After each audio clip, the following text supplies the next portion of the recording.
Hello guys, welcome to maths academic point. आज हम पढ़ेंगे इलेक्ट्रोकेमिस्ट्री का सेकंड पार्ट। इस सेकंड पार्ट में हम पूरा चैप्टर इलेक्ट्रोकेमिस्ट्री का डन कर देंगे। तो इलेक्ट्रोकेमिस्ट्री के सेकंड पार्ट में जो हमारा फर्स्ट टॉपिक है वो है कंडक्टेंस। ठीक है, हम स्टार्ट करेंगे कंडक्टेंस से। जानते हैं कंडक्टेंस क्या होता है। ठीक है, पहला टॉपिक हमारा कंडक्टेंस। तो कंडक्टेंस बेसिकली होता क्या है? It is the ability of a material, it is the ability of a material, ये एबिलिटी है एक मटीरियल की टू कंडक्ट इलेक्ट्रिसिटी या करंट। ठीक है, electricity with ease, ability of a material to conduct electricity. ठीक है, एक एबिलिटी है टू कंडक्ट इलेक्ट्रिसिटी और एक हमने पहले भी पढ़ा हुआ था रेजिस्टेंस। रेजिस्टेंस क्या होता है? रेजिस्टेंस होता है the ability to resist electricity, to resist the flow of electricity is called resistance. मतलब एक मटेरियल है जो इलेक्ट्रिसिटी को फ्लो नहीं करने दे रहा, तो उसकी कौन सी प्रॉपर्टी होगी? रेजिस्टेंस। मतलब वो रेजिस्टेंस शो कर रहा है इलेक्ट्रिसिटी के फ्लो को। और एक प्रॉपर्टी है कंडक्टेंस। कंडक्टेंस क्या कह रहा है कि एबिलिटी टू कंडक्ट इलेक्ट्रिसिटी, कितनी आसानी से कंडक्ट करेगा वो इलेक्ट्रिसिटी को, उसी को हम बोलेंगे कंडक्टेंस। ठीक है, अब हम इसमें सबसे पहले इसका जानते हैं एसआई यूनिट क्या होता है। इसका एसआई यूनिट, स्टैंडर्ड यूनिट इसका होता है साइमन्स, जिसको कैपिटल एस से डिनोट करा जाता है। ठीक है, इसका जो एसआई यूनिट होता है वो होता है साइमन्स। वो है कि इसका डिनोशन, तो ये डिनोट कैसे करा जाता है? इट इज डिनोटेड बाय, इसको हमें कैपिटल जी से डिनोट करते हैं। ठीक है, ये कैपिटल जी से हम कंडक्टेंस को डिनोट करते हैं। जो रेजिस्टेंस है वो है resist the flow of current. Flow of current को रेजिस्ट करने को बोलेंगे रेजिस्टेंस, और फ्लो ऑफ करंट को conduct the flow of current. Flow of current के कंडक्ट करने को हम बोलेंगे कंडक्टेंस, रेजिस्ट करने को बोलेंगे रेजिस्टेंस। तो एक टाइप से हम क्या बोल सकते हैं कि जो कंडक्टेंस है वो रेजिस्टेंस के रेसिप्रोकल है। हम ये बोल सकते हैं कि जो कंडक्टेंस है वो रेजिस्टेंस के रेसिप्रोकल है, मतलब रेजिस्टेंस का उल्टा है। कंडक्टेंस को हम क्या बोल रहे हैं? रेजिस्टेंस का उल्टा। तो इसका फॉर्मूला हम बन जाएगा G is equal to 1/R। R क्या है? रेजिस्टेंस। ठीक है, R है हमारा रेजिस्टेंस, और हमें रेजिस्टेंस का फॉर्मूला तो पता ही है। रेजिस्टेंस का फॉर्मूला क्या होता है? ρL/A, ये होता है रेजिस्टेंस का फॉर्मूला। अब अगर हम यहां पे वो वैल्यू डाल देंगे तो G आ जाएगा, इसको अगर लग देंगे नीचे तो आएगा 1/ρL, और ऊपर चला जाएगा A, तो ऊपर आ जाएगा। तो G इज इक्वल टू क्या आ गया? A/ρL। ये होता है फॉर्मूला कंडक्टेंस का। अभी हम आगे देखते हैं कंडक्टिविटी क्या होती है। तो हमारा नेक्स्ट टॉपिक है कंडक्टिविटी। तो हमने अब तक क्या देख लिया? अभी तक हमने कंडक्टेंस देख लिया है, अब हम देखेंगे कंडक्टिविटी क्या होती है। ठीक है, तो कंडक्टिविटी को हम कैसे डिनोट करते हैं? Denoted by K। ठीक है, इसको कप्पा से डिनोट करते हैं। और इसका एसआई यूनिट देखते हैं। तो कंडक्टिविटी का एसआई यूनिट होता है, वो होता है साइमन सेंटीमीटर इनवर्स या फिर साइमन मीटर इनवर्स। अब देखते हैं कंडक्टिविटी होती क्या है। तो conductivity, it is the measure of ease with which, ठीक है, it is the measure of ease with which current flows in a electrical circuit, with which current flows in an electrical circuit। आसानी से current flow करेगा एक electrical circuit में, उसी आसानी के मेजर को हम बोलेंगे कंडक्टिविटी। और ये एक प्रॉपर्टी होती है, एक मटेरियल की प्रॉपर्टी होती है, सेम एज रेजिस्टिविटी। जैसे हमने देखा था कि रेजिस्टिविटी क्या होती है? प्रॉपर्टी एक मटेरियल की कि वो कितना रेजिस्ट कर सकता है। क्या देखा था कि जो रेजिस्टिविटी होती है, जिसको हम रो से डिनोट करते हैं, वो एक मटेरियल की प्रॉपर्टी होती है कि वो कितने करंट के फ्लो को रेजिस्ट कर सकता है। सेम एज कंडक्टिविटी भी एक प्रॉपर्टी होती है। ठीक है, कंडक्टिविटी भी एक प्रॉपर्टी होती है एक मटेरियल की कि वो कितना अच्छे से कंडक्ट कर सकता है। ठीक है, दोनों ही ये भी रेजिस्टिविटी और कंडक्टिविटी भी दोनों एक दूसरे के अपोजिट होते हैं या फिर रेसिप्रोकल होते हैं। तो इसी तरीके से हमारा कंडक्टिविटी का भी फॉर्मूला बन जाएगा 1/ρ। इसका मतलब क्या हुआ, conductivity is the reciprocal of resistivity. अब जो हमारा कंडक्टेंस का फॉर्मूला था हम उसको कंडक्टिविटी के टर्म्स में लिख के देखते हैं। जो हमारे कंडक्टेंस का फॉर्मूला आया था वो था G = 1/r। अब हमें रेजिस्टेंस का फॉर्मूला तो पता ही है जो होता है ρl/a। सिंपली ρl/a की यहाँ पे वैल्यू डालेंगे तो जो वैल्यू हमारी बनेगी या फिर जो हमारा फॉर्मूला बनेगा वो आएगा a/ρl। तो हमारे कंडक्टेंस का फॉर्मूला बन जाएगा G = a/ρl। अभी मैं आपको समझा चुका हूं कि 1/ρ होता है कंडक्टिविटी। तो यहां से हमारे कंडक्टिविटी का फॉर्मूला बन जाएगा G = कप्पा a/l। कंडक्टेंस का formula in terms of conductivity. तो ये फॉर्मूला आपको याद रखना है। अब हम पढ़ते हैं सेल कांस्टेंट को। तो करेंगे हमारा नेक्स्ट टॉपिक जो है सेल कांस्टेंट। तो देखते हैं सेल कांस्टेंट क्या होता है। It is the ratio of distance between two electrodes. ये सेल कांस्टेंट एक रेशियो होता है डिस्टेंस बिटवीन टू इलेक्ट्रोड्स।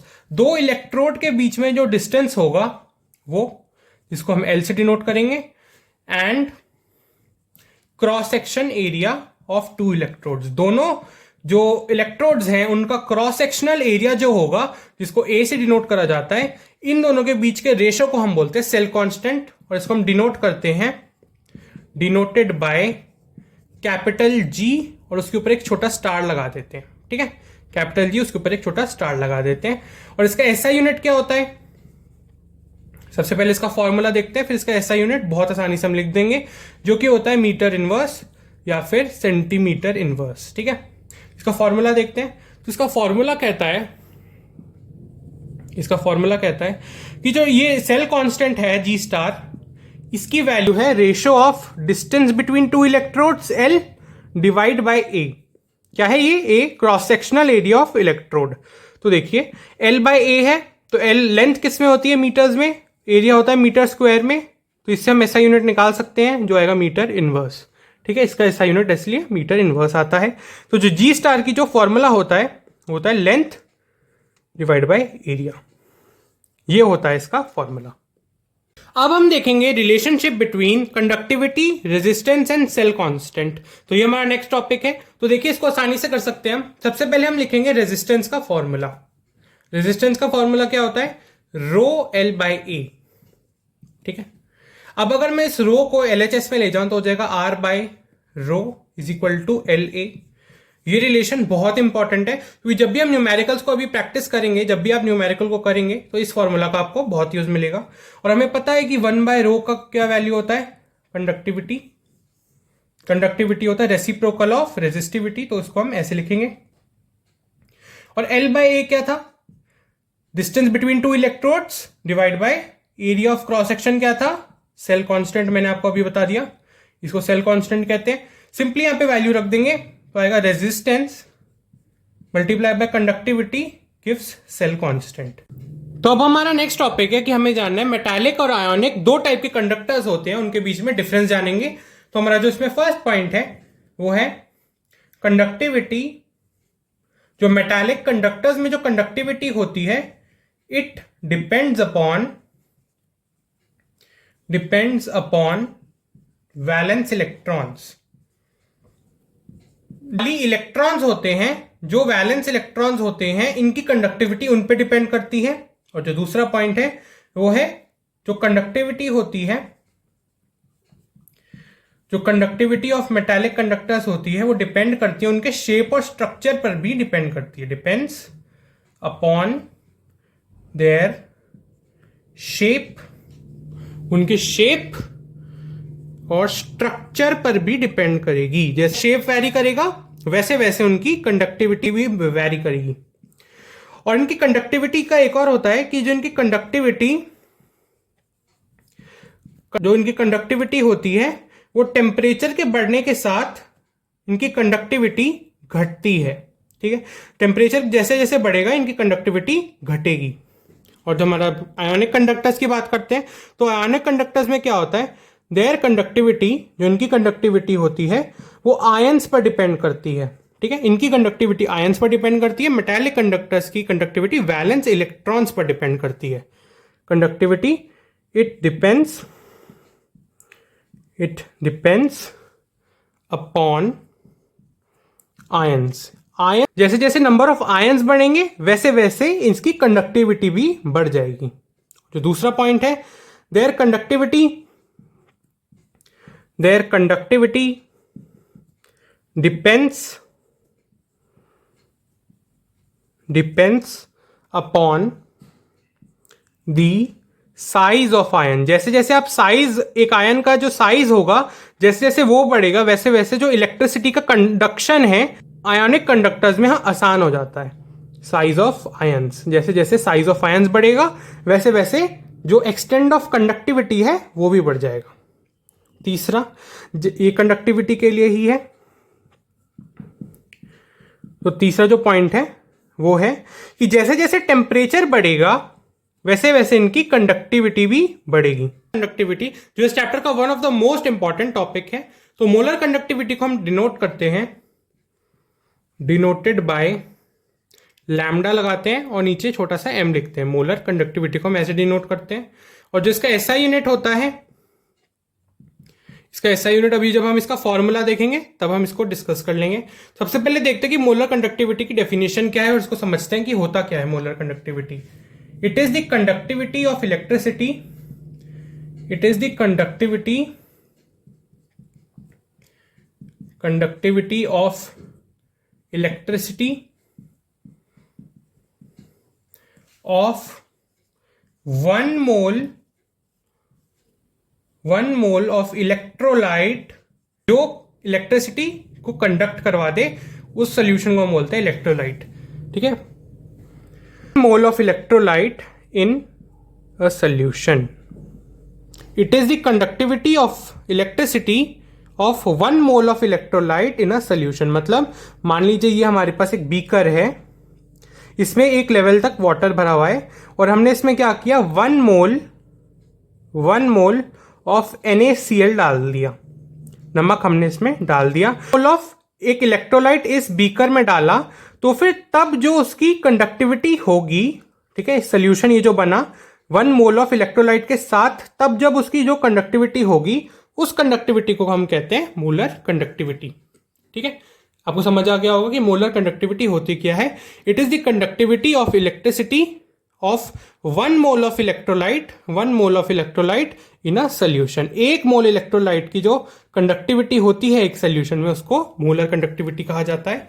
और इसका फॉर्मूला देखते हैं, इसके फॉर्मूला से ही हम ऐसा यूनिट देखेंगे इसका फॉर्मूला होता है मोलर कंडक्टिविटी का वो होता है lambda m is equal to conductivity divide by concentration. इसको ऐसे भी लिख सकते हैं हम, कंडक्टिविटी पर concentration is called molar conductivity. क्या बोला मैंने, कंडक्टिविटी पर concentration is called molar conductivity. और इसमें हम देख सकते हैं कि जैसे जैसे अगर हमने कॉन्सेंट्रेशन ऑफ इलेक्ट्रोलाइट बढ़ाया, ठीक है, अगर हमने कॉन्सेंट्रेशन ऑफ इलेक्ट्रोलाइट बढ़ाया तो मोलर कंडक्टिविटी घट जाएगी। तो मोलर कंडक्टिविटी घट जाएगी, क्योंकि हम फॉर्मूला से देख ही सकते हैं, जैसे अगर हमने ये आया तो फिर ये घट जाएगा। ठीक है, और हमने एक और चीज देख सकते हैं कि अगर जो कंडक्टिविटी है, अगर मैं C को LHS में ले जाऊं तो कंडक्टिविटी इज इक्वल टू क्या आ जाएगा, lambda m multiply by C। ठीक है, कंडक्टिविटी इज इक्वल टू हो जाएगा lambda m multiply by C। अब यहां से हम ये देख सकते हैं कि जो कंडक्टिविटी है वो कॉन्सेंट्रेशन ऑफ इलेक्ट्रोलाइट पर भी डिपेंड कर रही है। जो कंडक्टिविटी है वो कॉन्सेंट्रेशन ऑफ इलेक्ट्रोलाइट पर भी डिपेंड कर रही है। मतलब अगर हमने कॉन्सेंट्रेशन ऑफ इलेक्ट्रोलाइट बढ़ाया तो जो कंडक्टिविटी है वो बढ़ेगी। ठीक है, तो यही सारी बातें हमें जानी थी मोलर कंडक्टिविटी के बारे में। अब मोलर कंडक्टिविटी का अब हम क्या करेंगे, इसका वेरिएशन देखेंगे with respect to concentration for strong and weak electrolyte. अब हम देखेंगे variation of molar conductivity for strong and weak electrolyte. तो स्ट्रॉन्ग इलेक्ट्रोलाइट के लिए देखते हैं सबसे पहले फॉर स्ट्रॉन्ग इलेक्ट्रोलाइट, कि स्ट्रॉन्ग इलेक्ट्रोलाइट के लिए इसकी कंडक्टिविटी या फिर मैं बोलूं मोलर कंडक्टिविटी का क्या वेरिएशन होता है। तो हमें पता है कि मोलर कंडक्टिविटी होती है वो कॉन्सेंट्रेशन के साथ वैरी करती है। जैसे जैसे कॉन्सेंट्रेशन बढ़ती है मोलर कंडक्टिविटी घटती है। अब देखिए इलेक्ट्रोलाइट के दो टाइप होते हैं। स्ट्रॉन्ग इलेक्ट्रोलाइट का क्या मतलब होगा? जो ज्यादा इलेक्ट्रिसिटी को कंडक्ट करवाएगा वो स्ट्रॉन्ग इलेक्ट्रोलाइट। स्ट्रॉन्ग इलेक्ट्रोलाइट क्या होता है? जो इलेक्ट्रिसिटी को ज्यादा कंडक्ट करवाए, ठीक है, विच कंडक्ट्स मोर इलेक्ट्रिसिटी। जो ज्यादा इलेक्ट्रिसिटी को कंडक्ट करवा दे वो होता है स्ट्रॉन्ग इलेक्ट्रोलाइट। अब मान लीजिए यहां पे मैंने वाटर लिया है वापस और इसमें मैंने एक स्ट्रॉन्ग इलेक्ट्रोलाइट डाल दिया, फॉर एग्जांपल KCl, ठीक है, ये एक स्ट्रॉन्ग इलेक्ट्रोलाइट है। अगर मैंने इसमें डाला तो स्ट्रॉन्ग इलेक्ट्रोलाइट को आप ऐसे भी समझ सकते हैं जिसमें नंबर ऑफ आयंस, हमने आयोनिक कंडक्टर्स में देखा है जो नंबर ऑफ आयंस होते हैं वो कंडक्टिविटी को क्या करते हैं? एनहांस करते हैं। जैसे जैसे नंबर ऑफ आयंस बढ़ाएंगे वैसे वैसे कंडक्टिविटी भी बढ़ेगी। तो स्ट्रॉन्ग इलेक्ट्रोलाइट में जो नंबर ऑफ आयंस होते हैं वो बहुत सारे होते हैं, जो नंबर ऑफ आयंस होते हैं वो बहुत ज्यादा होते हैं एक स्ट्रॉन्ग इलेक्ट्रोलाइट में। हमें क्या करना है? हमें स्ट्रॉन्ग इलेक्ट्रोलाइट के लिए मोलर कंडक्टिविटी का क्या देखना है? वेरिएशन देखना है। तो सबसे पहले हम इसका बस एक ग्राफ देखेंगे और ये ग्राफ किससे आया है ये देखेंगे। तो ये ग्राफ बनाया जाता है एक्स और वाई एक्सिस पर। जो एक्स एक्सिस लेते हैं हम वो लेते हैं कॉन्सेंट्रेशन का अंडर रूट, और जो वाई एक्सिस लेते हैं वो क्या लेते हैं? Molar conductivity. तो हम स्ट्रॉन्ग इलेक्ट्रोलाइट के लिए देखते हैं कि जैसे जैसे हम डाइल्यूट करते हैं ऑन डाइल्यूजन, या फिर मैं वापस लिखूं ऑन डाइल्यूजन। ऑन डाइल्यूजन का क्या मतलब होता है? ऑन डाइल्यूजन का मतलब कि हम इसमें पानी की मात्रा को बढ़ा रहे हैं, ठीक है। ऑन डाइल्यूजन का मतलब होता है कि हमने इसमें पानी की मात्रा को बढ़ाया पर जो इलेक्ट्रोलाइट की जो कॉन्सेंट्रेशन है उसको सेम रखा, जो हमने स्टार्टिंग में डाल दी वही डाल दी हमने। तो on dilution the molar conductivity increases slowly, या फिर स्लोली इंक्रीजेस, ठीक है, स्लोली इंक्रीजेस और a स्ट्रॉन्ग इलेक्ट्रोलाइट। एक स्ट्रॉन्ग इलेक्ट्रोलाइट के लिए जो इसकी मोलर कंडक्टिविटी होती है वो बढ़ती है पर धीरे बढ़ती है। अब इसको हम ऐसे समझेंगे, देखिए सबसे पहले इसका ग्राफ देख लीजिए। ऑन डाइल्यूजन तो इसकी मोलर कंडक्टिविटी बढ़ती है पर धीरे बढ़ती है, तो इसका ग्राफ कुछ ऐसा होता है। जो मोलर कंडक्टिविटी और कॉन्सेंट्रेशन के अंडर रूट के बीच में बनाया जाता है उसका ग्राफ कुछ ऐसा होता है, ठीक है। देखते हैं कि ऑन डाइल्यूजन होता क्या है। तो ऑन डाइल्यूजन जैसे जैसे हमने पानी की मात्रा इस बीकर में बढ़ाई तो नंबर ऑफ इलेक्ट्रोलाइट की मात्रा घटेगी नहीं, ये तो हमें भी पता है। ये जो नंबर ऑफ इलेक्ट्रोलाइट की मात्रा है वो कम नहीं होगी, पर अगर हमने पानी की मात्रा इसमें बढ़ाई तो ये जो इलेक्ट्रोलाइट के एटम्स हैं जिनको हम आयंस कहते हैं, ये जो आयंस हैं ये दूर दूर हो जाएंगे। क्या बोला मैंने? कि जो आयंस हैं ये एक दूसरे से दूर हो जाएंगे अगर हमने इसमें पानी की मात्रा बढ़ा दी। मान लीजिए पानी पहले इतना था, जिसका इनिशियल लेवल है, अब जो फाइनल लेवल है वो इतना हो गया, मतलब वाटर का जो लेवल है वो बढ़ गया, ठीक है। जो वाटर का लेवल है वो बढ़ गया, इसको अब ज्यादा स्पेस मिल चुकी है मूवमेंट करने की, तो एक आयन कहीं दूर होगा, दूसरा आयन कहीं और दूर होगा। कॉन्सेंट्रेशन ऑफ इलेक्ट्रोलाइट कम हो रहा है, क्योंकि कॉन्सेंट्रेशन ऑफ इलेक्ट्रोलाइट कम हो रहा है तो फिर हमारी मोलर कंडक्टिविटी इस केस में बढ़ेगी पर धीरे बढ़ेगी, ठीक है। और इसका ग्राफ ये बनता है। तो अब हम देखेंगे variation of molar conductivity weak electrolytes के लिए। अब हम देखेंगे वीक इलेक्ट्रोलाइट्स के लिए मोलर कंडक्टिविटी का कैसे वेरिएशन होता है। तो क्या क्या होता है ऑन डाइल्यूजन, हम ऑन डाइल्यूजन ही बात करेंगे, ठीक है। ऑन डाइल्यूजन क्या होता है? The molar conductivity for a weak electrolyte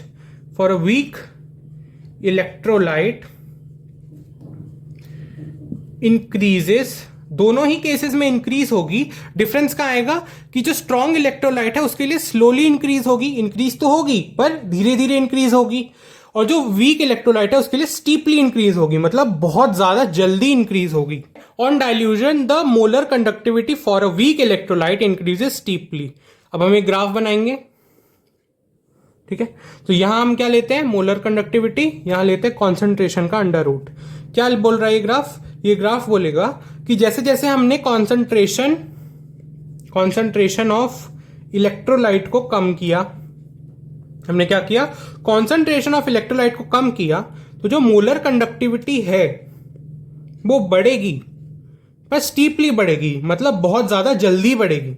जैसे कि कॉन्सेंट्रेशन ऑफ इलेक्ट्रोलाइट मान लीजिए पहले था 10, अब हम अगर हम ऑन डाइल्यूजन करेंगे, मतलब अगर हम पानी की मात्रा बढ़ाएंगे, ठीक है, हमने डाइल्यूट करा मतलब पानी की मात्रा को बढ़ाया, तो या फिर हम ऐसे समझ सकते हैं, मान लीजिए बीकर है, हमने डाला एक वीक इलेक्ट्रोलाइट जैसे कि इथेनोइक एसिड हमने डाला CH3COOH, हमने ये वाटर में डाला, तो क्या होगा, ये है एक वीक इलेक्ट्रोलाइट, ठीक है।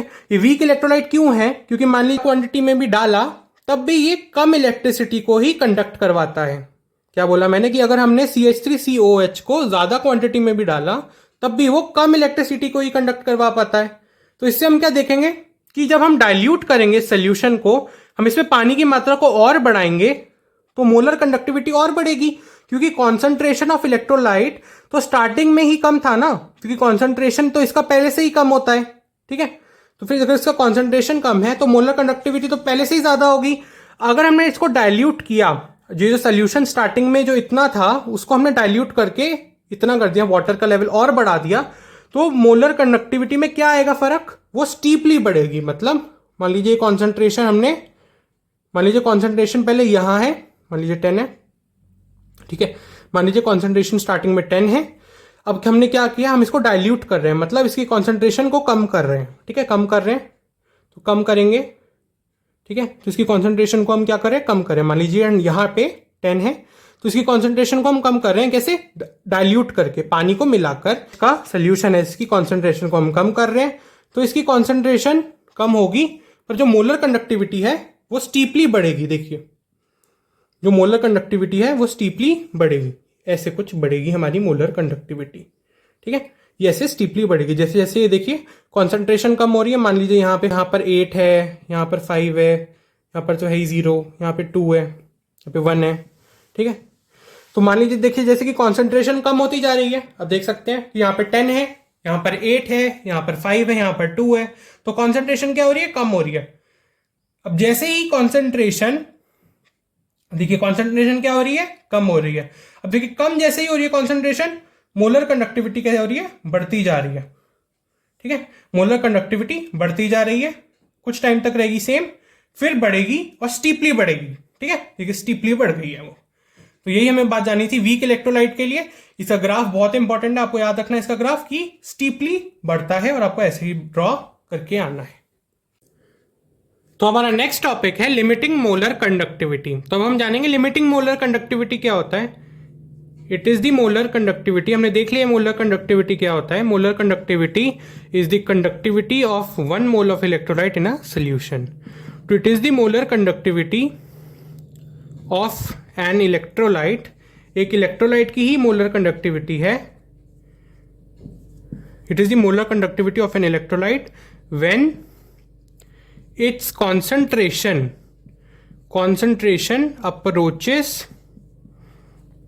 approaches to 0। जब एक इलेक्ट्रोलाइट की एक सोल्यूशन में कॉन्सेंट्रेशन बहुत ही कम हो तब जो उसकी कंडक्टिविटी होती है उसको हम बोलते हैं लिमिटिंग मोलर कंडक्टिविटी। इसको डिनोट करा जाता है, डिनोटेड बाय, जैसे मोलर कंडक्टिविटी को हम लैम्डा एम लिखते थे, इसको बोलेंगे लैम्डा एम और ऊपर एक डिग्री लगा देंगे, ठीक है। इसका फॉर्मूला हम लिखते हैं, limiting molar conductivity is equal to limit C tends to 0, मतलब C 0 की तरफ अप्रोच कर रहा है, कंडक्टिविटी डिवाइड बाय कॉन्सेंट्रेशन, ये होता है लिमिटिंग मोलर कंडक्टिविटी का फॉर्मूला। हम इसका अब देखेंगे SI यूनिट इसका सेम मोलर कंडक्टिविटी के जैसा ही होता है, ठीक है, कि कॉन्सेंट्रेशन अप्रोचेस टू 0 का मतलब क्या होता है। तो कॉन्सेंट्रेशन अप्रोचेस टू 0 का मतलब होता है कि कॉन्सेंट्रेशन इतनी कम हो कि हम उसको 0 कंसिडर कर सकते हैं, क्या बोला मैंने कि कॉन्सेंट्रेशन ऑफ इलेक्ट्रोलाइट एक सोल्यूशन में इतनी कम हो कि हम उसको जीरो कंसीडर कर सकते हैं। मान लीजिए कंसंट्रेशन ऑफ NaCl मैंने ली, इस बीकर में मैंने वाटर लिया और इसमें मैंने क्या डाला, NaCl डाला, ठीक है, NaCl डाला, पर उसकी कॉन्सेंट्रेशन मैंने ली 0.000001 मोल। अगर मैंने उसकी कॉन्सेंट्रेशन इतनी कम ली है तो ये अप्रोक्सीमेटली इसको जीरो ही कंसीडर कर लेंगे, 0 मोल। देख सकते हैं आप, ये क्वांटिटी इतनी छोटी है कि ये जीरो को अप्रोच कर रही है, तो इसलिए हम बोलते हैं when its concentration approaches to zero. अब जब एक इलेक्ट्रोलाइट की एक सोल्यूशन में, तो एक ही सोल्यूशन बन जाएगा, जब एक इलेक्ट्रोलाइट की एक सोल्यूशन में कॉन्सेंट्रेशन एकदम ऑलमोस्ट नेग्लेक्जिबल हो, ठीक है, मैंने क्या बोला कि जब एक सोल्यूशन में एक इलेक्ट्रोलाइट की कॉन्सेंट्रेशन ऑलमोस्ट नेग्लेक्जिबल हो, तब जो उसकी कंडक्टिविटी होती है उसको हम तब बोलते हैं लिमिटिंग मोलर कंडक्टिविटी। लिखते हैं तो इस लॉ का स्टेटमेंट लिखेंगे, it states that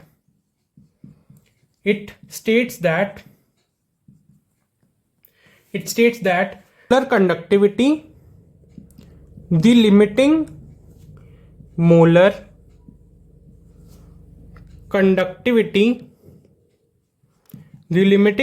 conductivity of an electrolyte, the limiting molar conductivity of an electrolyte, मतलब एक इलेक्ट्रोलाइट है, ठीक है, उसकी जो लिमिटिंग मोलर कंडक्टिविटी है is equal to the sum of it's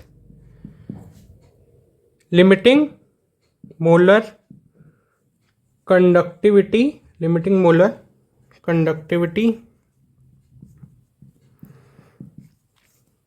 of cations, जो उसका कैटायनिक पार्ट होगा उसकी limiting molar conductivity, and anions, जो इसका अनायनिक पार्ट होगा उसकी limiting molar conductivity, anions.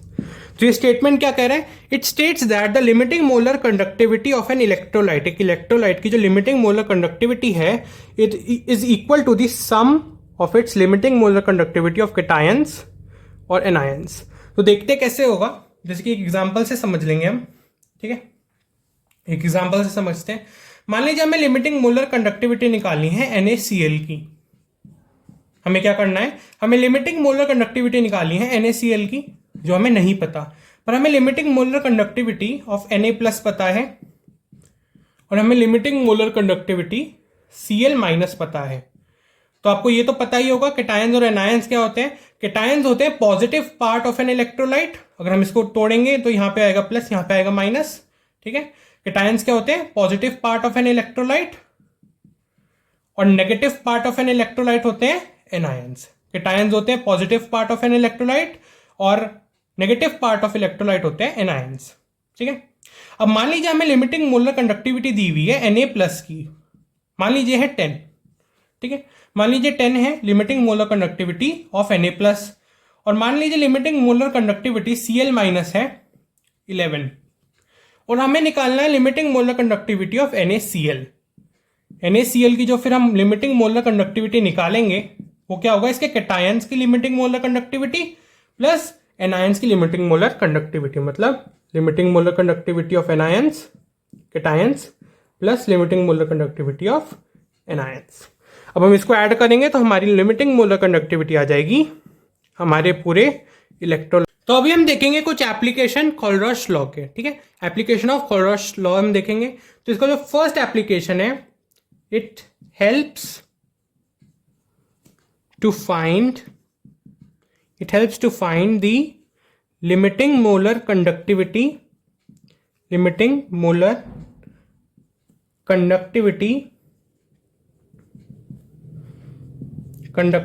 Of electrolyte. जो इलेक्ट्रोलाइट की लिमिटिंग मोलर कंडक्टिविटी है वो हम सिंपली एडिशन या सब्सट्रैक्शन से निकाल सकते थे।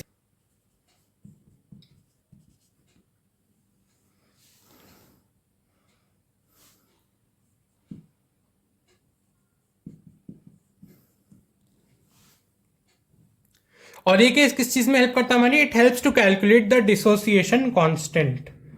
जो डिसोसिएशन कांस्टेंट होता है ये उसको कैलकुलेट करने में भी हेल्प करता है, जिसको हम K अल्फा से डिनोट करते हैं, और इसका फॉर्मूला होता है C alpha square 1 minus alpha. और मैंने आपको बता दिया अल्फा क्या कर रहा है डिनोट, अल्फा डिनोट कर रहा है डिग्री ऑफ डिसोसिएशन। ठीक है, तो सी क्या है, सी है कॉन्सेंट्रेशन ऑफ इलेक्ट्रोलाइट। जो इलेक्ट्रोलाइट की कॉन्सेंट्रेशन होगी सी उसको डिनोट कर रहा है। तो हमारा नेक्स्ट टॉपिक है इलेक्ट्रोलिटिक सेल। हमने क्या पढ़ लिया अभी तक हमने इलेक्ट्रोकेमिकल सेल के सारी बातें पढ़ ली हैं। अब हम पढ़ेंगे इलेक्ट्रोलिटिक सेल। तो इलेक्ट्रोलिटिक सेल क्या होता है? It is a cell which converts electrical energy into chemical energy। तो जो इलेक्ट्रोलिटिक सेल का काम है वो है इलेक्ट्रिकल एनर्जी को केमिकल एनर्जी में बदलना। ये है इलेक्ट्रोलिटिक सेल का काम, कि वो इलेक्ट्रिकल एनर्जी को केमिकल एनर्जी में कन्वर्ट करता है। मतलब हमारे पास एक सेल होगा, हम उसको इलेक्ट्रिसिटी जब प्रोवाइड करेंगे तो फिर वो एक केमिकल रिएक्शन को अकर करवाएगा हमारी चॉइस के हिसाब से। ठीक है, और जो दूसरा पॉइंट है the anode is positive, cathode is negative. हमने इलेक्ट्रोकेमिकल सेल में देखा था कि एनोड होता है नेगेटिव और कैथोड होता है पॉजिटिव, पर इलेक्ट्रोलिटिक सेल में उसका उल्टा होता है। पर जो है वो सेम रहती है कि एनोड पर होता है ऑक्सीडेशन और कैथोड पर होता है रिडक्शन। बस डिफरेंस कहां आता है? साइन में आता है। ठीक है, तीसरी बात, both electrodes are in the same beaker. दोनों ही इलेक्ट्रोड सेम बीकर में होते हैं। और एक और डिफरेंस है, no salt bridge is used. कि सेल में कोई सॉल्ट ब्रिज का इस्तेमाल नहीं होता, क्योंकि दोनों ही इलेक्ट्रोड्स एक ही बीकर में होते हैं। ठीक है, कुछ ऐसा होता है इलेक्ट्रोलिटिक सेल, हमें यहां से बैटरी कनेक्ट करनी पड़ती है। ऐसा होता है कुछ इलेक्ट्रोलिटिक सेल जो यहाँ पे सॉल्ट ब्रिज का कोई इस्तेमाल नहीं होता। ठीक है, तो ये है इलेक्ट्रोलिटिक। तो चलिए करते हैं हमारा नेक्स्ट टॉपिक जो है Faraday's first law of electrolysis. सबसे पहले हम इसका स्टेटमेंट देखते हैं। कहता है it states that the amount of substance liberated or deposited, the amount of substance liberated or deposited on an electrode is directly proportional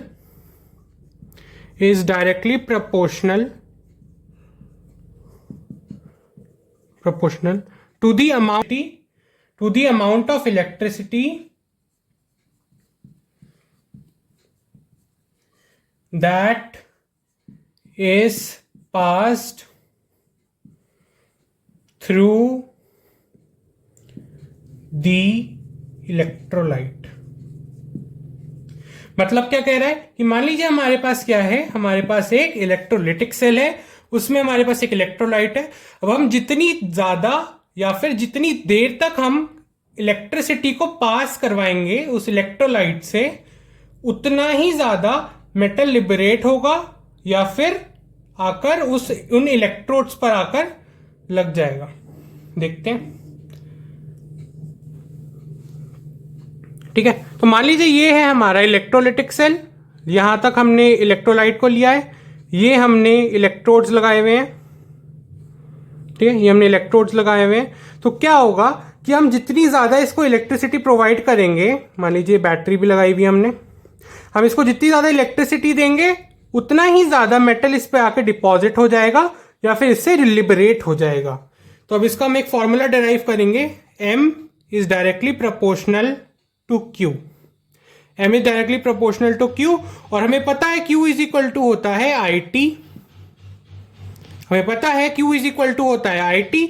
अब हम IT को यहां रखेंगे तो M is equal to M directly proportional to हो जाएगा IT के। और हम Q को क्या लिख सकते हैं, Q होता है बेसिकली चार्ज, तो Q को हम लिख सकते हैं करंट इनटू टाइम, तो M डायरेक्टली प्रोपोर्शनल टू किसके आ जाएगा, IT, जो कि है करंट इनटू टाइम। अब इस प्रोपोर्शनैलिटी को हटाने के लिए हम एक कांस्टेंट लगाएंगे Z, तो हमारा फॉर्मूला बनेगा M is equal to ZIT, जो कि फर्स्ट लॉ ऑफ इलेक्ट्रोलिसिस का मोस्ट इंपॉर्टेंट फॉर्मूला है। और Z क्या होता है, Z होता है इलेक्ट्रोकेमिकल इक्विवेलेंस। इलेक्ट्रोकेमिकल इक्विवेलेंस होता है हमारा Z इक्विवेलेंस, ठीक है। और अगर हमें Z की भी वैल्यू निकालनी हो तो Z की वैल्यू हम निकाल सकते हैं आसानी से, इस फॉर्मूला से निकाल सकते हैं। Z is equal to molar mass of the substance that is getting deposited on the electrode divided by NF। ये ऐसे निकाल सकते हैं हम वैल्यू ऑफ Z, ठीक है। M क्या है, मोलर मास, M है मोलर मास, और N क्या है जो हमने पहले भी सीख चुके हैं हम, N होता है number of change in electrons, number of change in electrons. और F होता है फेराडेज कांस्टेंट, जिसकी वैल्यू हमें पता है 96500 कूलम पर मोल। चलिए करते हैं Faraday second law of electrolysis. कहता है ये, it states that if same amount of electricity, मतलब हमने एक तरीके की ही या एक अमाउंट में same electricity is passed through different electrolytes, मतलब हमने अलग अलग इलेक्ट्रोलाइट के सोल्यूशन लिए, उनमें सेम इलेक्ट्रिसिटी को पास करवाया, same different through different electrolyte, then the masses of the substance is directly proportional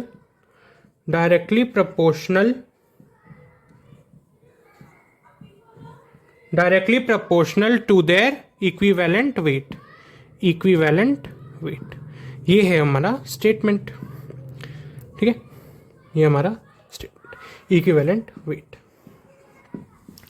हम ना इसको थोड़ा समझते हैं, ठीक है। कह रहा है कि हमने सेम अमाउंट ऑफ इलेक्ट्रिसिटी को पास कराया है अलग अलग इलेक्ट्रोलाइट के सोल्यूशन से।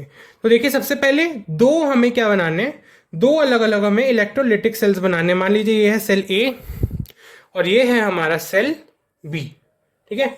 ये है हमारा सेल ए और ये है हमारा सेल बी।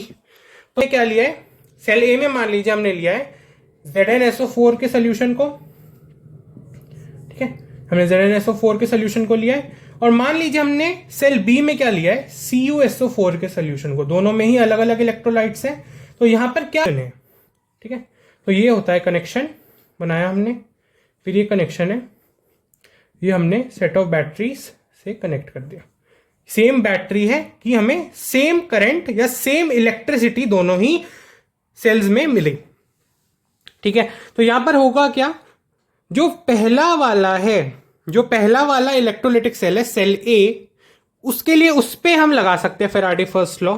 तो उस पे अगर फेराडे फर्स्ट लॉ लगाएंगे तो होगा M1 is equal to Z1Q। पहला तो ये आएगा हमारा, फिर दूसरा क्या आएगा, दूसरा आएगा M2 is equal to Z2Q। For ये आ गया फॉर बी के लिए, यह आ गया ए के लिए। पर ऐसा हुआ क्यों, अब देखिए कि हमने इलेक्ट्रिसिटी तो सेम अमाउंट में प्रोवाइड करी है, मतलब हमारा Q सेम है, दोनों ही इक्वेशंस के लिए हमारा Q हमने सेम कर दिया, मतलब सेम अमाउंट ऑफ इलेक्ट्रिसिटी दोनों ही सेल्स को मिल रही है। पर डिफरेंट क्या होगा, डिपॉजिट होगा इन इलेक्ट्रोड्स पर, ठीक है। इन इलेक्ट्रोड्स पर किसका मास डिपॉजिट होगा, जिंक का, और इस पर किनका होगा, इन इलेक्ट्रोड्स पर होगा कॉपर का। दोनों का ही मास अलग है, तो M1 और M2 लगाएंगे। Z1 और Z2 क्यों लगाएंगे, देखिए Z की वैल्यू क्या होती है, molar mass divide by NF। F की वैल्यू तो सेम रहेगी, F की वैल्यू तो सेम होती है 96500, ठीक है। पर डिफरेंट कहाँ आएगा, मोलर मास में। मोलर मास Zn का अलग, कॉपर का अलग। नंबर ऑफ इलेक्ट्रॉन्स दोनों के सेम ही होते हैं, तो हमें नंबर मोलर मास में डिफरेंट देखने को मिलेगा, इसीलिए Z की वैल्यू भी अलग हो जाएगी। अब अगर हम इनका रेशो लेंगे, ठीक है, अब अगर हम इनका रेशो लेंगे तो फिर वो आएगा M1 divide by M2 is equal to Z1 divide by Z2, और दोनों ऊपर ऊपर Q होगा। फिर क्या होगा, ये Q Q कैंसिल हो जाएगा, तो फिर हमारे पास आएगा M1 divide by M2 is equal to Z1 divide by Z2। ये है फैराडे का सेकेंड लॉ।